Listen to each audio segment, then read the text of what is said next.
In this video, I want to take you guys through a batch of PlayStation 4 and PlayStation 5 game updates. Let's get right into it. Battlefield 2042 has been officially announced for PlayStation 5, Xbox Series, PS4, Xbox One, and PC. Without a doubt, this is the biggest announcement of the day, and the announcements are just going to keep rolling on as we head closer and closer to E3. This was a pretty poorly kept secret, I mean, all things considered, but I think everybody knew that the game was happening, but now that we know a name, now that we know a release date, we know it's gonna be 128 players, and man, we got a pretty badass trailer to boot. I think people are gonna get more and more excited for the game as we do get closer to October 22nd. The game is not going to have a single player campaign, so that is something to know. Maybe that's gonna upset some people, especially because it's gonna come at you at a standard $60 or $70 price point, and the removal of said campaign might disappoint some people, but I think at the end of the day, you know, I got upset when, like, what was it, Black Ops 4 removed the single-player campaign, but at the end of the day, people buy these games for the multiplayer. It's not like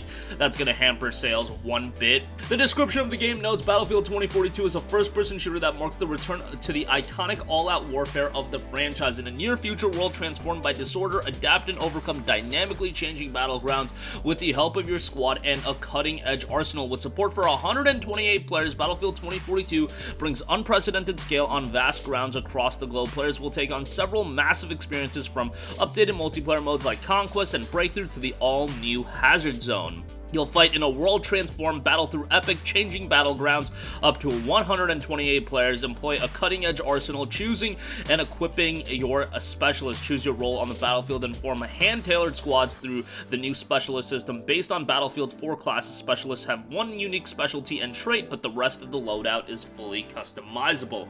Pre-order bonuses have been illustrated as well. Early access to the open beta. An ACB-90 melee takedown knife, Mr. Chompy epic weapon charm, and landfall player card background and old guard tag. The standard edition will be $59.99 on PS4, X1, and PC, $69.99 on PS5 and Xbox Series. The gold edition will be $89.99 on PC, $99.99 on consoles. That includes base game, early access to game launch, year 1 pass, 4 new specialists, 4 battle passes, and 3 epic skin bundles, and a cross-gen bundle. Kind of a bummer they're doing the early access to game launch gimmick. I'm not a big fan of that gimmick, but nevertheless. Ultimate Edition will be $110 on PC, $120 on consoles. That'll include base game, early access to game launch, year 1 pass, cross-gen bundle, midnight ultimate bundle with a bunch of different outfits and in-game items, and then official digital art book and exclusive digital soundtrack. So all of that is coming your way October 22nd, and a full gameplay reveal will be dropping during E3. Alright, moving on from that, I know Battlefield 2042 is going to take up the bulk of the headlines, but there's a bunch of other stuff coming out. 3D horizontal roguelite action game Loopmancer announced for consoles and PC. Play as a detective who comes back to life after an unexpected death. So this game kind of crept up out of nowhere, and it's actually looking pretty good. It's coming from publisher Eureka Studio and Beijing-based developer eBrain Studio, and visually, I'm really digging the style.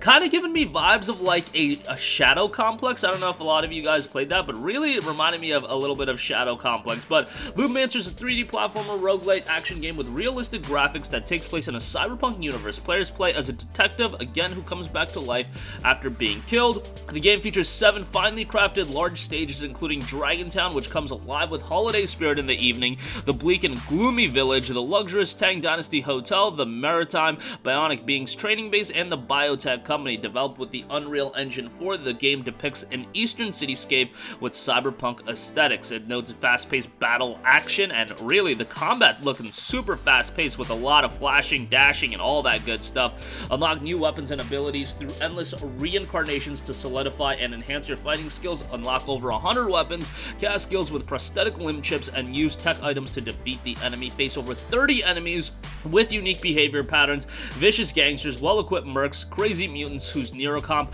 interfaces have been hacked, highly trained bionics, etc. The list goes on, and none of them will be easy to take down, and certain areas will change at random after each life loop. Select your favorite battle mode and investigate the ultimate truth. The game is looking pretty nice. System requirements on PC aren't all too crazy, but I imagine this will be a pretty visually pleasing game. At this point, we don't know what consoles the game is going to be dropping for, but this is one that I could see end up surprising a lot of people. It doesn't have a release window at this stage of the game, but hopefully it is out sometime. I would imagine in 2022. I mean, mean, 2021 would be ideal, but I'm thinking this is more of a 2022 title. Alright, a game you won't have to wait all the way until 2022 for is Dungeons & Dragons Dark Alliance, and we got a brand new gameplay overview trailer of the title. This is coming June 22nd, and the excitement for this game is ramping up pretty quickly. I think a lot of people are actually pretty pumped for this. Now, the only bummer is on PlayStation, you don't get this game through a subscription service like you do on Xbox Game Pass and Game Pass PC. Still, I think this is a game that a lot of people are going to be checking out, and a lot of people are, again, pretty excited for. The gameplay trailer lasts about 4.5 minutes and goes over a lot of the different enemy types, classes, and things of that nature. I think visually the game looks pretty good. It is a game with a co-op focus to it, so if you do have a couple of friends to play it with, I think that is going to offer you the ideal experience. Kind of came together out of nowhere. Like, it was announced, I want to say 2 to 3 months ago, and then they were like, alright, the game's announced, and then it's coming June 22nd. I really think that is the best way to go about a game like this, especially because I think if this was a game that saw delay after delay, you know, a Cyberpunk 2077 can survive something like that. A game like this, where it is kind of coming a little bit under the radar, it's gonna hamper the excitement level quite a bit. So I liked their game plan with this title, where they announced the game, boom, they're gonna turn around, give you guys the gameplay, give you guys a bunch of trailers, and they're gonna turn around and release it really quickly. I would wish a lot of other developers would do that, and it seems like more and more developers are doing that, but it's something that, you know, I'm not a big fan of having games get announced 3 years before they're ready, and then they get delayed 3 or 4 times before that, and then they ultimately finally come out, and then people, you know, are up in arms, and they're upset that it's a disappointment, or whatever the case may be. We've seen that a plethora of times, and it would be better if games could follow, you know, the Dungeons & Dragons Dark Alliance route, but I know there's different marketing strategies for different games, and maybe this one is the one that best fit the bill for this. Nevertheless, excited for this one, and it comes out June 22nd. And lastly, I do want to note the Eternal Castle Remaster is coming to PlayStation 4 on June 24th, and a limited print physical edition is planned for late 2021. Basically, I think that limited, the print physical edition is going to be pretty darn expensive. A physical edition limited to only 1,000 prints is planned for release in late 21 via hard copy games. There will be 2 variant covers and potential some bonus goods. Yeah, that's going to be one of the more expensive PlayStation 4 titles. The Eternal Castle Remaster dropped on PC back in January of 2019 with a very positive reception.